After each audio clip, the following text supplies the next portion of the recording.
I know you clicked on a fantasy football video, but let's be real for a second. There are a lot of difficult things in life, a lot of really hard challenges for us. Heck, climbing Mount Everest, crossing the ocean in a rowboat would really suck. How about taking a 5-minute break from your cell phone for some of you out there? But heck, all of that pales in comparison to trying to find a fantasy football tight end worth a crap to draft this year. Once all the big names are gone, pickings are slim. Who should you go after? Let's talk about some tight ends.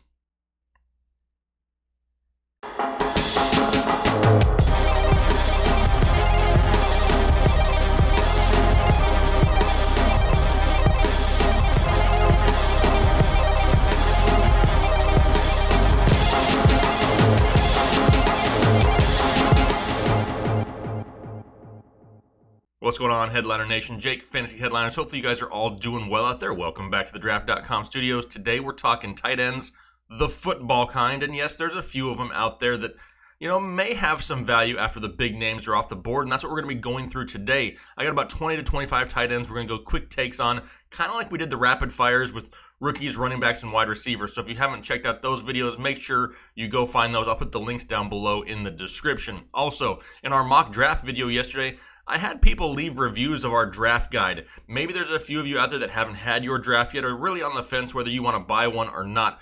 Go check out those reviews of the people who have already bought it. That's where you're going to get your real value from, not from me sitting up here and asking you to go buy it. However, just a reminder, anybody who buys a draft guide up until September 4th is eligible to win this autographed Marlon Mack jersey sitting behind me, as well as a little bit of headliner swag. So don't miss out on that. But for right now, let's talk about a whole lot of tight ends and where can we find some value. All right, here we go. I pulled the current ADP here. These are not my rankings. This is not anything else. This is just the current ADP for the tight end position.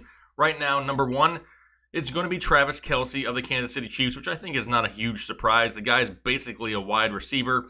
He's in one of the highest powered offenses. He's one of the top targets in that offense. And unless something crazy happens, he'll finish right there in the top 3 once again this season. The biggest question I have with Travis Kelce, or that I get about Travis Kelce, is should I take him in the second round? Well, if you want him, that's where you're going to have to take him. The problem is I really want a running back in those first 2 rounds. So if in the first round I didn't get one of the top running backs, more than likely I'm going to pass on Travis Kelce. Now, if you went, a stud running back there in the first, I don't have that much of an issue with Travis Kelce in the second because wide receiver is so deep this year. Really depends how your draft is going. I just wouldn't want to go through the first 2 rounds personally and not have at least one running back. Number 2 right now is going to be Zach Ertz, Philadelphia Eagles. Another one of these guys who's going to see a lot of volume in a high-powered passing offense. The problem is there's a lot of options in Philadelphia this year. And I know Zach Ertz may be the number 1 red zone target. He may be the favorite target of Carson Wentz, and that's why he's going so high. The problem is you still have Dallas Goddard there. There will be more 2 tight end sets. You have the big-bodied J.J. Arcega-Whiteside, Alshon Jeffrey, Nelson Aguilar. They signed Deshaun Jackson. There's just a chance that some of the opportunities that Ertz has gotten in the past may go elsewhere. Do I think he's going to have a bad season? No, but I'm just tempering expectations slightly because of the amount of other red zone threats that they could have there. Number 3 is going to be George Kittle, San Francisco 49ers. I like George Kittle. I love George Kittle's upside. However, he really benefited last year from a lack of weapons in San Francisco. I mean, there wasn't a whole lot of other options in that offense last year outside of maybe Dante Pettis to end the year. Look at the roster, though, this year. It's a little bit different. Not only does he have a different quarterback with Jimmy G, but now he's got to contend with not only Dante Pettis, but Deebo Samuel, Jalen Hurd, Marquise Goodwin. I mean, there's a lot of other options. And that's not even mentioning the pass-catching running backs that they have out of the backfield. There is going to be more opportunities for other receivers in this offense this year. It's not just going to be George Kittle on a weekly basis. That's what has me a little bit worried. That's probably why he's number 3 here out of the big 3. I still think he has a solid and very decent season, but am I expecting the same numbers that I saw last year out of George Kittle? No, I'm not. I'm expecting a little bit of regression. Number 4 is going to be O.J. Howard, Tampa Bay Buccaneers, and I really like O.J. Howard, and if we've established anything here on this show, it's that we know Tampa Bay is going to throw the ball a lot. A below-average defense, a below-average offensive line, a below-average run game, a quarterback that has a tendency to turn it over, and they're in a division where they could be involved in a few shootouts throughout the year. They're going to throw the ball a lot, and O.J. Howard, even though Cameron Brate will still be there, should be one of these big play tight ends. Like I said, the tight end position, there's not a whole lot of options. We know O.J. Howard has that big play potential, and for that reason, that's probably why he's a little bit higher on this list. I love O.J. Howard. I may not like him as much as a couple of the guys coming up later down the list, but I think the opportunities for targets are going to be there, and so is the touchdown upside, especially if this injury to Mike Evans lingers into the season. Number 5 is Evan Engram, and for no other reason, I mean, he's got to be higher on the list just due to the target volume the guy's probably going to get, especially to start the year. Does Sterling Shepard start off slow? We know that there's no Golden Tate for the first 4 weeks. Yes, Saquon Barkley, he's going to get his. Who plays quarterback for the Giants? That's a question. Is it Daniel Jones? Is it Eli Manning? There's a lot of questions going around in New York, but at least we know Evan Ingram's volume, his target volume, we know that's going to be there, and that's why he's higher on this list. He's another one of these big play, receiver, tight end hybrids. The guy can move, he can make big plays, he can catch the 50-50 ball, and they're going to be looking for playmakers in this offense now that there is no longer an Odell Beckham Jr. Evan Engram has moved up the draft boards quite a bit. His upside is huge, but not really knowing who his quarterback may be makes him a little risky. Number 6 is going to be Hunter Henry, and I really like Hunter Henry. I mean, I think he has a lot of upside at a position on a team that may be passing the ball a little bit more here in 2019. Why do I say that? Well, they may not have Melvin Gordon. And if they don't have their stud workhorse running back in the backfield, that means that they're going to be throwing the ball a little bit more. We know Tyrell Williams is gone. We know Antonio Gates is gone. Insert Hunter Henry. And there could be a fairly large target volume going his way. Especially right now, you have Keenan Allen. He's nursing some minor injuries. Mike Williams is going to be a big play threat. But once they get in the red zone, that could be Hunter Henry's territory. It has been in the past for Antonio Gates. And now Hunter Henry in a Chargers offense led by Phillip Rivers still. Love the upside of Hunter Henry.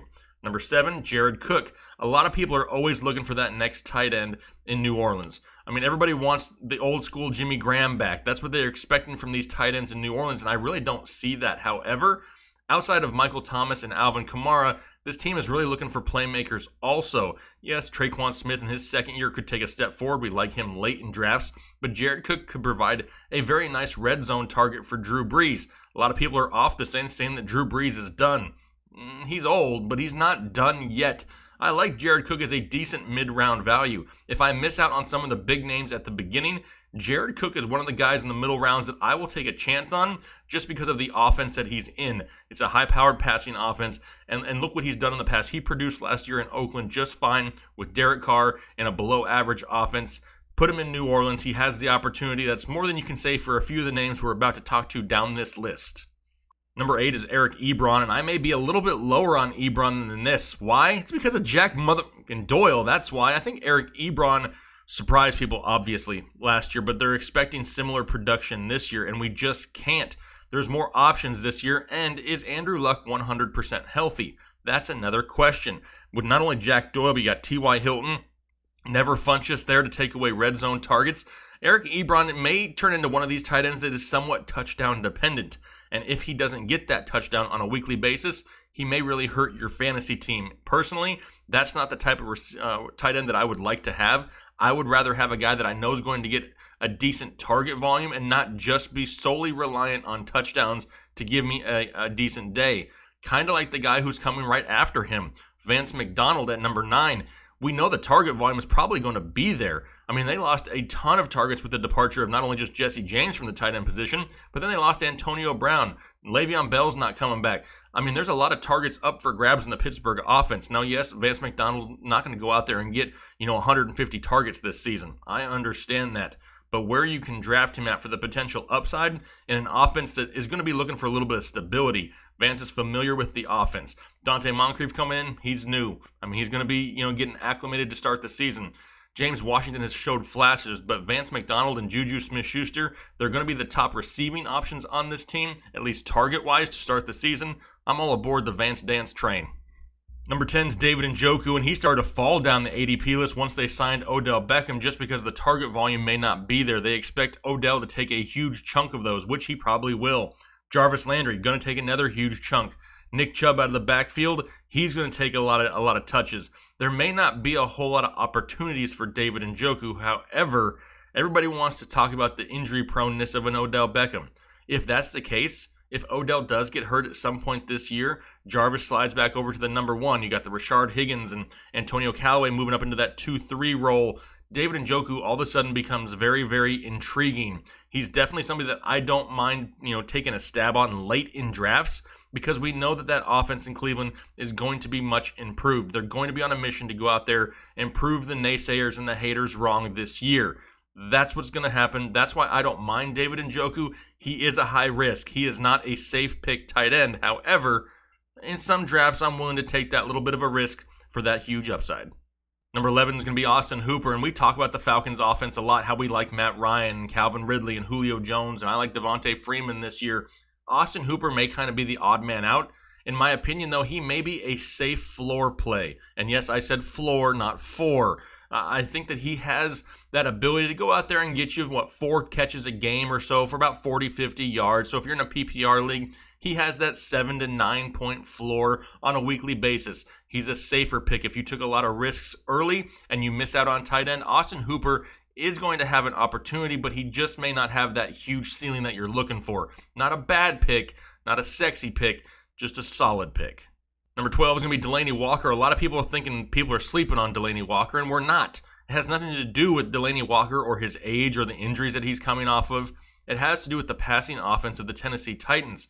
I mean, they couldn't just get Corey Davis involved, and now they have Corey Davis, A.J. Brown, Adam Humphries, Delanie Walker, and a quarterback that can't produce anything near a tight end one or a wide receiver one number-wise in fantasy football. I really like Delanie Walker. What I don't like is the offense in Tennessee, and personally, I'm avoiding all of them altogether. Jordan Reed up next, and Jordan Reed is a little bit tricky. I think that he gets some opportunity this year, but I'm not overly excited to draft Jordan Reed this year. I think that they really start to make this youth movement in Washington, not only with Dwayne Haskins at some point throughout the season as the starter, but with the young wide receivers of Kelvin Harmon and Terry McLaurin. I think that they start to emerge at some point this year as the go-to guys in this offense. There's a lot of talent there, a lot of talent that really hasn't materialized into anything as of yet in Washington.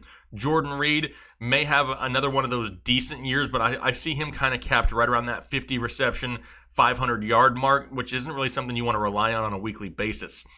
Coming in 14, Kyle Rudolph.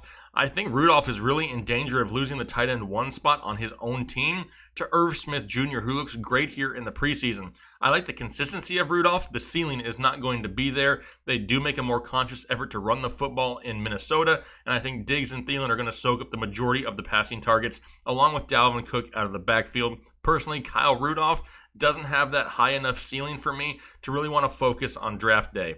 Next up, Greg Olsen, 15th overall. You know what? It's not so much Greg Olsen. I know he's a little bit older, but the health of Cam Newton. Now, we know he's going to be one of the top targets if Cam is healthy, but is Cam healthy? I've seen a lot of questions here lately about what do we do with our Panther players now that Cam is dealing with an ankle injury. This is an injury that could linger into the start of the season. If that's the case, I was already off the Cam Newton bandwagon. Now I'm even more off the Cam Newton bandwagon. I think Greg Olsen does take a hit in value. I think that if there's any injuries to Cam Newton and they have to bring in a backup quarterback, they're going to live more underneath, more Christian McCaffrey, more Curtis Samuel, more short dump-off passes, not so much down the field throwing. It hurts Greg Olsen, hurts DJ Moore in my opinion.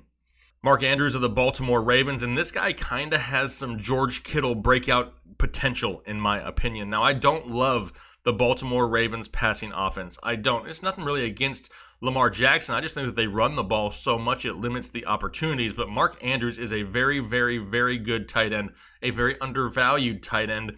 And if I missed on all the tight ends and I went heavy skill positions early, I'm taking a stab at Mark Andrews because this guy could be a solid tight end for your fantasy football team, even when you least expect it. Trey Burton, Chicago Bears, not really interested in. I think there's so much hype last year with Coach Matt Nagy going to Chicago that everybody crowned Trey Burton as the Travis Kelce diet version, and it didn't really work out. Now, I think he's going to have decent weeks. Don't get me wrong. He's going to have some big weeks, mixed in there, but they're going to be surrounded by a bunch of weeks that may kill your fantasy football team. I mean, with the likes of Allen Robinson and Anthony Miller and Tariq Cohen in the passing game, they drafted Riley Ridley, who I'm really not too concerned about. Taylor Gabriel will take some big plays now and again. We know that they love David Montgomery. Trey Burton's going to become touchdown dependent, and for that reason, it's kind of going to worry me because he was already on the lower tier of tight ends anyway. 18, Jimmy Graham, passing altogether. Yeah, they drafted Jay Sternberger, but there hasn't been a decent tight end in Green Bay since like 2007. I'm not willing to risk it that much. There's other healthy weapons there, big play-catching weapons. I mean, you not only have Devontae Adams, but Geronimo Allison and Marquez Valdez-Scantling. There's other options in that offense. I'm not interested in Jimmy Graham. Number 19 is TJ Hawkinson. Really not going to be taking too many stabs at TJ Hawkinson either. I mean, not only that whole rookie tight end stigma, but part of the reasons they drafted him is to keep him in the game, but more on the blocking side of things. He was the best pass blocking tight end in the draft, and they need to keep Matthew Stafford upright. Marvin Jones comes back. Kenny Golladay is there. TJ Hawkinson will have some big plays now and again, but he's really in there to help make sure to stabilize that offensive line just so they can keep Matthew Stafford upright. TJ Hawkinson may be a force. Just don't see it in 2019. Number 20 is Jack motherfucking Doyle of the Indianapolis Colts. I love Jack Doyle for his consistency and his floor this year. I think in a PPR league, Jack Doyle is a very, very low-end tight end 1, high-end tight end 2 in fantasy football. I think he sees the volume. He may not have huge yardage numbers. He may not have huge touchdown numbers, but the consistency, the safety in an offense that Andrew Luck is used to throwing to Jack Doyle. In the games that Doyle played with Ebron, he outproduced him in every facet other than touchdowns. Love Jack Doyle, love the consistency, and you can almost get him for free at the ends of your fantasy football drafts. All right, so those were the top 20 tight ends, and we won't go too much farther, but there are a couple other names that didn't make it into the top 20 ADP-wise that I want to make sure I bring up in case they fall to you late in fantasy football drafts, especially for those deeper leagues. First one, Dallas Goddard of the Philadelphia Eagles. This guy's going to be involved this year. There's going to be more 2 tight end sets. I think he does take away a few red zone looks from Zach Ertz, and if anything were to happen to Zach Ertz, all of a sudden Dallas Goddard becomes a mid to high end tight end 1.